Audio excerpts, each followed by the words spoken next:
మాటలో చెప్పాలంటే జగన్మోహన్ రెడ్డి చేసే కార్యక్రమం ఏంటంటే 10 రూపాయలు ఇచ్చి 100 రూపాయలు దోచుకోవడం.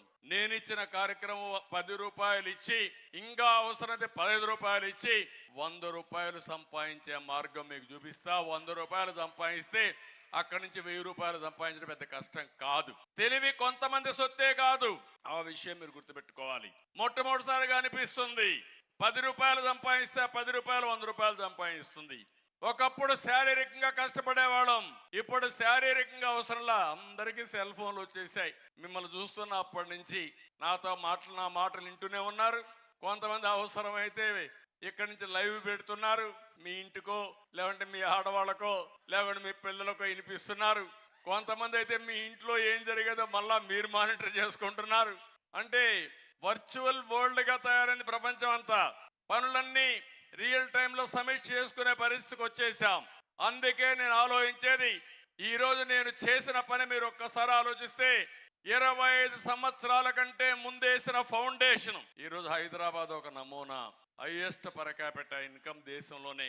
ఐటీ మీ ఊర్లో పిల్లలు చాలా మంది ఉంటారు, మీ కుటుంబాల్లో ఉంటారు.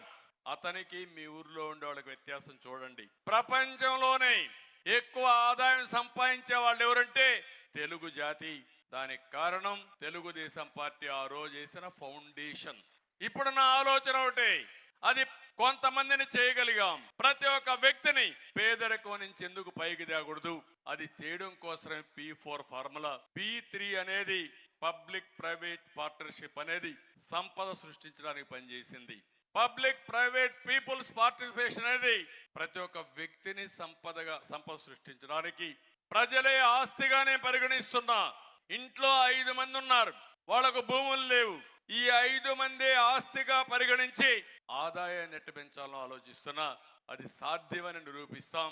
అందుకనే నేను మిమ్మల్ని అందరినీ ఒకటే కోరుతున్నా, నా ప్రాధాన్యత పేదరిక నిర్మూలనలో కూడా మొట్టమొదటిగా ఈ వెనుకబడిన వర్గాలను పైకి తేవడమే నా లక్ష్యం అని చెప్పి కూడా నేను మీకు తెలియజేస్తున్నా.